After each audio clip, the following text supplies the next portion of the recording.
வணக்கம். இது FIR. நாட்டின் பல்வேறு இடங்களில் நிகழ்ந்த குற்றங்கள் மற்றும் அதன் பின்னணி பற்றிய தொகுப்புகளை இப்போது பார்க்கலாம். கேரள நடிகை பாலியல் வன்கொடுமை வழக்கில் போதிய ஆதாரம் இல்லை என்று நடிகர் திலீப்பை நீதிமன்றம் விடுதலை செய்துள்ளது. 261 சாட்சி, 1700 ஆவணம் என 8 ஆண்டுகள் நடந்து வந்த வழக்கு விசாரணையின் பின்னணி என்ன? உத்தரப்பிரதேசத்தில் போலீஸ் இன்ஸ்பெக்டர் துப்பாக்கி குண்டு பாய்ந்து மர்மமான முறையில் உயிரிழந்த சம்பவத்தில் திடீர் திருப்பமாக உடன் பணியாற்றிய பெண் போலீஸ் கான்ஸ்டபிள் கைது செய்யப்பட்டுள்ளார். ஆபாச வீடியோக்களை காட்டி 25 லட்சம் ரூபாய் பணம் மற்றும் நகைகளை கேட்டு மிரட்டியதால் விபரீத முடிவை எடுத்தாரா இன்ஸ்பெக்டர்? நத்தம் அருகே ரைஸ் மில் உரிமையாளரின் மகன் கொலை வழக்கில் சக நண்பர்களை போலீசார் கைது செய்திருக்கிறார்கள்.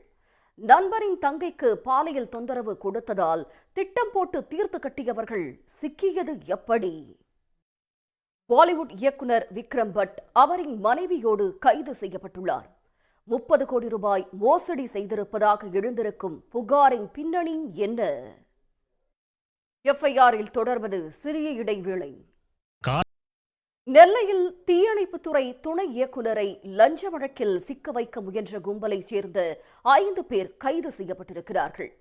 பழிவாங்க துடித்தவர்களின் திட்டம் CCTV-யால் அம்பலமானது எப்படி? மகாராஷ்டிர மாநிலம் தானேவில் குடும்ப நல நீதிமன்ற வளாகத்துக்குள்ளேயே வைத்து பெண் கூட்டு பாலியல் வன்கொடுமை செய்யப்பட்ட சம்பவம் அதிர்ச்சியை ஏற்படுத்தியுள்ளது. இந்த கொடூரத்தில் ஈடுபட்ட யூடியூப் பத்திரிகையாளரை போலீசார் கைது செய்திருக்கும் நிலையில் மேலும் ஒருவரை தேடி வருகின்றனர். பெண்ணை ஆபாச வீடியோ எடுத்து ஓராண்டாக மிரட்டி வந்தவர் சிக்கியது எப்படி? கேரளாவில் காங்கிரஸ் MLA-வை தொடர்ந்து கம்யூனிஸ்ட் நிர்வாகி மீதும் பாலியல் வன்கொடுமை வழக்கு பாய்ந்துள்ளது. 12 வயது சிறுமியை கடத்தி பாலியல் வன்கொடுமை செய்த புகாரால் தலைமறைவானவர் தமிழ்நாட்டில் பதுங்கலா? இத்துடன் FIR நிறைவு பெறுகிறது. நன்றி, வணக்கம்.